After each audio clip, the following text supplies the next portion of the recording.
Hello guys, good afternoon. Ito, meron naman tayo dito Epson L3110. Alright, ayan. So, yung problema nito, yung flex cable, yung pinakita sa atin ni, ni customer, niremedyohan niya na. Pero, as in totally, halos masira yung flex cable. Sige. So, kung hindi natin madala sa repair, papalitan na lang natin ang bago. Tingnan muna natin.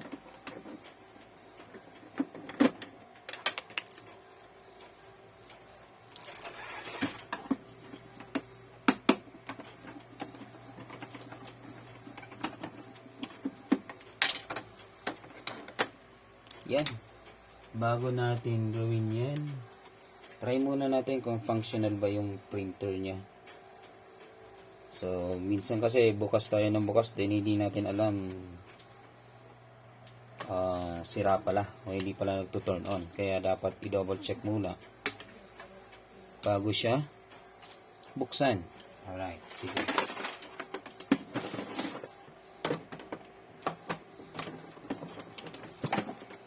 Yan. Plug in. Power on. Ayun, nag-on naman siya. Then, ito as in totally. Ayan o. Lamog-lamog na yung kanyang flex cable. Ayan. Ayan o. Kung manonotice nyo ito, umusli na siya. So, yan o. Oo. So, masabi talaga dun totally. Ito yung main problem nito. Ayan o.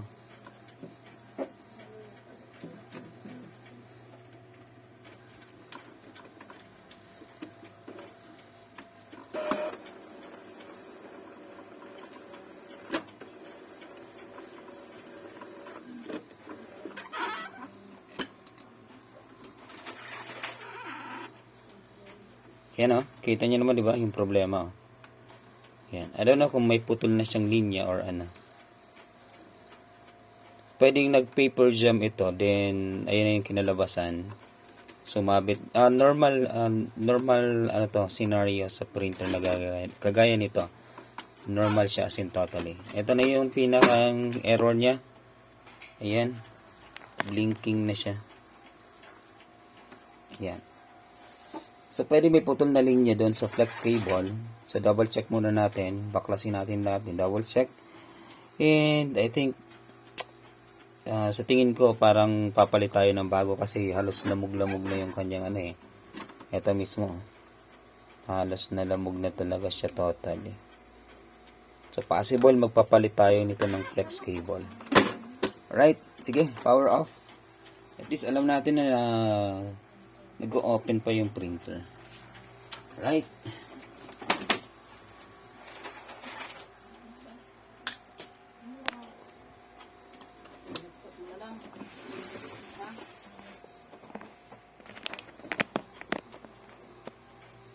Yan, ito kay Sir Henry Padilla from Sipocot. Shoutout sa iyo, sir. Ito na yung printer mo. I'm trying to fix the problem.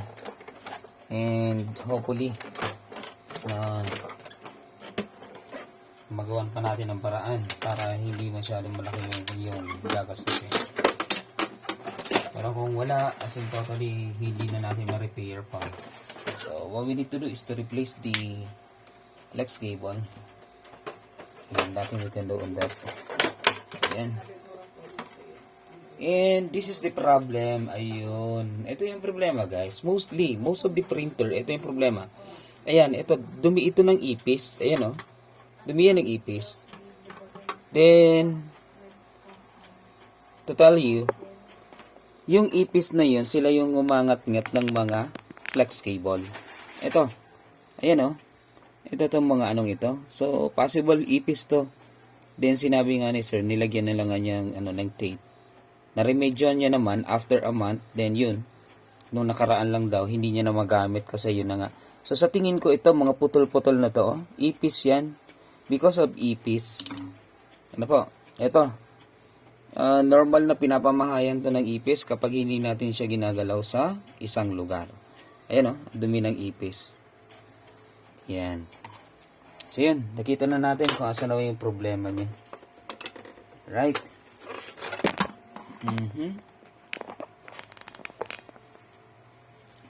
And the same time, tingnan natin yung kanyang yan, timing belt. Medyo ano na din, siguro mga ilang gamit pa nito mapuputol na to yung timing belt niya. Kumbaga sa parang mayroon na siyang scratch or something na indication na pwede na siyang maputol or mapuputol na ito. Kung baga sa gulong labas na yung fly niya. Ito naman, ganun din naman yung nangyayari sa kanya. Halos na din. Pero magagamit pa naman yan. Sige, yung gagawin natin ngayon, tanggalin natin yung flex cable. Then, double check natin. Remedyohan natin. Pero kung hindi na, so sorry. Palitan na lang natin ng bago.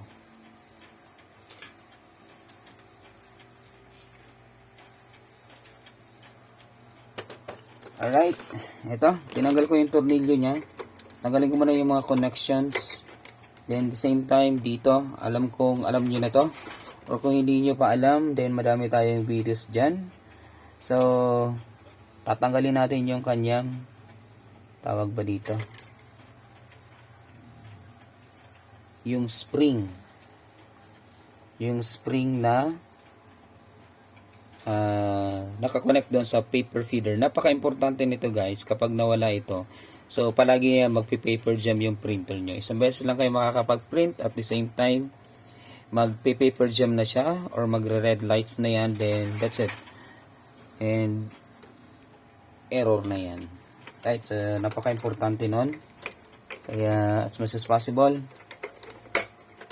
hindi siya mawala dapat. Then ito, yan, tanggalin natin.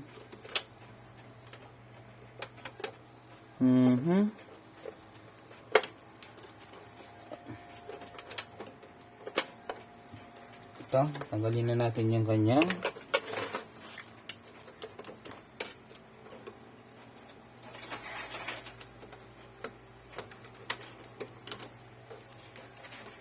yung flex cable. Yan.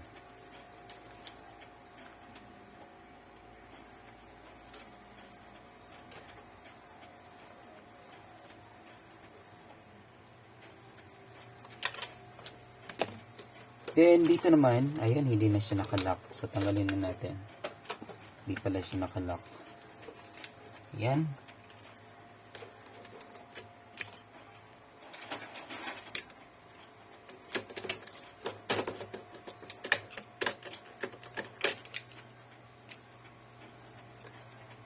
Take note ha, yung ipis number 1 yan na gumangat-ngat, gumangat-ngat ng mga flex cable, So, yun yung nangyari dito. Ayan as in totally.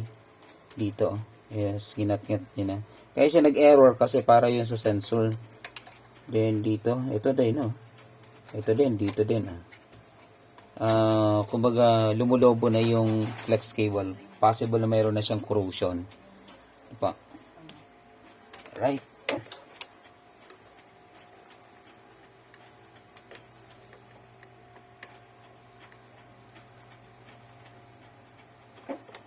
Right, so while we are doing this, so if you are new into my channel, so please don't forget to subscribe. Pa-like na din, pa-comment kung may mga katanungan kayo at sasagutin natin. Pwede nyo namang i-share yung mga videos natin. Then also, you can follow me into my Facebook page, Alden Altamarino. So what you need to do is to follow me, then you can also share those videos that I have into my page. Right, so tanggalin natin tong tatlong tornilyo dito. So tatanggalin muna natin yung kanyang print head. Sa tingin ko bago pa tong printer na to Kung manonotice natin, ayan yan yung print head niya. Then dito mismo, hindi pa siya masyadong ang linis pa I don't know, baka nilinisan na nila. Pero manonotice naman natin yan dito. Ayan So, bago pa talaga siya totally. Ito, yung foam niya, yan yung absorber niya. So, kakonti pa lang. So, possible na bago pa lang ito. Yung printer na to. Or, hindi siya masyadong gamit. Kaya halos bago pa akong tingnan. Right, so that's it. Tanggalin natin yung kanyang printhead.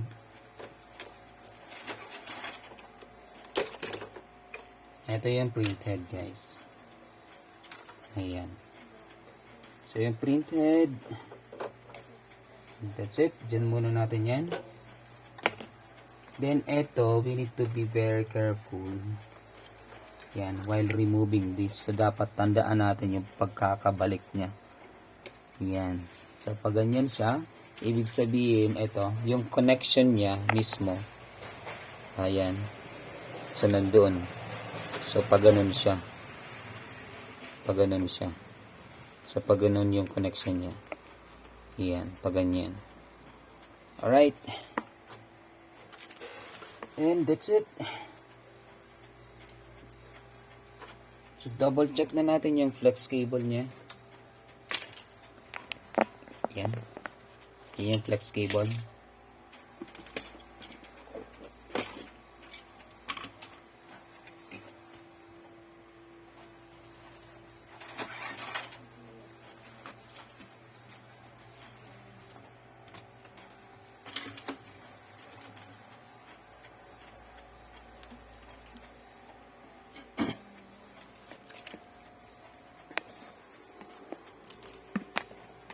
Alright, so dito tayo sa ating microscope. Tingnan natin.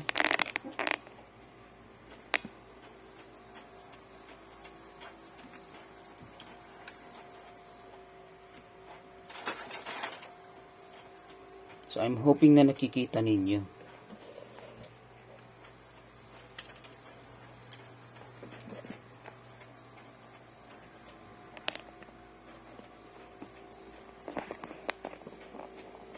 Yan. Medyo magalaw. Bababa ko muna yung camera. Alright, ayan. Continue tayo. Binaba ko lang yung camera natin. So, double check natin. Tanggalin natin tong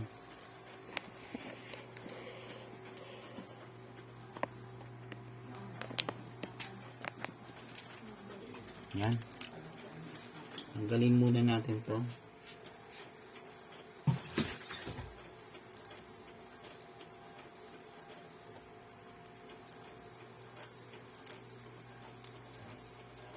Ito kung tukawan.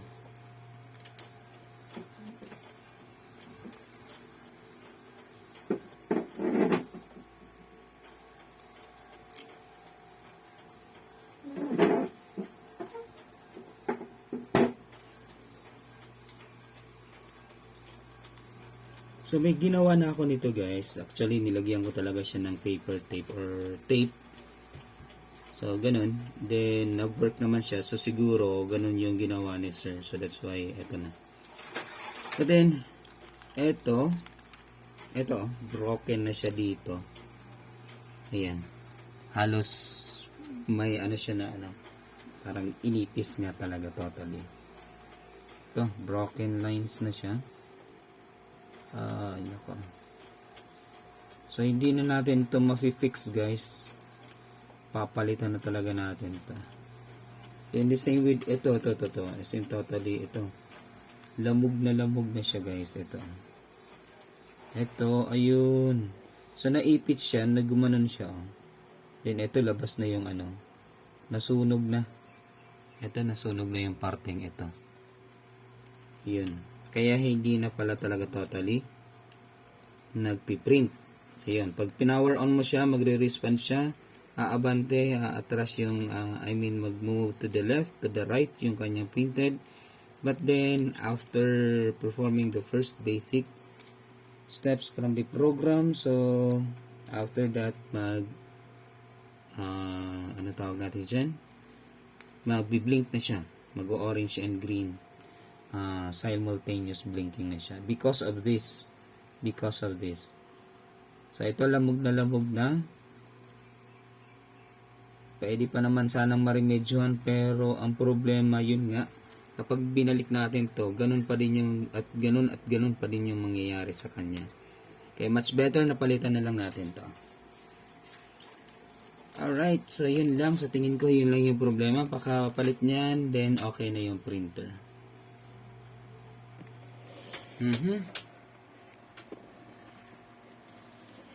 Sige, maghanap muna tayo ng pamalit. And we will be back siguro mga after 2 days. Yan, so this is always your Kodak Aldal Tamarino signing off. Peace out guys. Bibili muna tayo via online.